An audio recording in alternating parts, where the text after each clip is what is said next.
કોન્સ્ટેબલનું final merit 100% નીચું જ અટકશે. આ 100% નીચું અટકશે. મને આખો દિવસમાં કેટલાય મેસેજ કરતા હોય, અરુણભાઈ કે કોન્સ્ટેબલનું ફાઇનલ મેરિટ કેટલે અટકશે, મારે એટલા માર્ક થાય છે, હું આ કેટેગરીમાંથી આવું છું.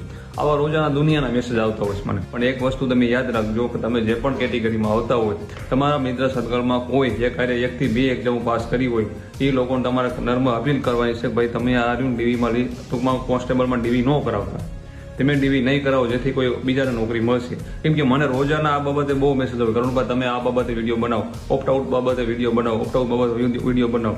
મેં વિડીયો નાખ્યા છે ઓલરેડી, વધારે પાછું નાખું શું કહી રહ્યો છું. તમારે જો મેરિટમાં નામ લાવવું હોય તો તમારે આ પ્રોસેસ કરવાની. જો તમારે કોઈ એવું થાય કે આપણે કોઈ છે નહીં મિત્ર સરકારમાં કોઈ એવો, તો એ વ્યક્તિને મેસેજ પૂછ્યો એ વિડીયો મોકલવાનો આપણો, એ કોઈ એને કહેવાનું ભાઈ તો વિડીયો શેર કરજે, એમ કે આપણા સર્કલમાં કોઈ એવો હોય કે જે એકારે 2 એક્ઝામ પાસ કરી હોય એટલે કોન્સ્ટેબલમાં ડીવી કરાવે નહીં, જેથી કરીને બધાને વારો આવે. આ રીતના જો કોમન નીકળશે તો કેટલાય વિદ્યાર્થીઓ નીકળશે, સમજાનું. મને એ પહેલા વિડીયો નાખ્યો તો 1-2-3 વિદ્યાર્થીઓ હતા કે જેને એમ કીધું કરુણભાઈ અમારા આ રીતના માર્ક્સ થાય છે ને મારા રીતના નથી કરાવવાના. એટલે તમે આપણે કાંઈક કરશું ને તો કંઈક કરશે, સમજાનું, તો કંઈક થશે એમ. એટલે બધાને ખાસ અપીલ છે કે જે લોકોનું નામ આવી ગયું ઓલરેડી બીજે, તે લોકો ડીવી કરાવવા કોન્સ્ટેબલમાં ન જતા. તમે નહીં કરાવવા કોન્સ્ટેબલ ડીવી નહીં કરાવો ને તો કોઈ બીજાને નોકરી મળશે, બરાબર છે. કોઈ પછાત વ્યક્તિ હોય, કોઈ ગામડાનો વિદ્યાર્થી હોય, કોઈ પણ વિદ્યાર્થી હોય, એને નોકરી મળશે. એટલે મહેરબાની કરી બીજા તમારો વારો આવ્યો હોય તો કોન્સ્ટેબલમાં ડીવી કરાવવું નહીં. જય માતાજી.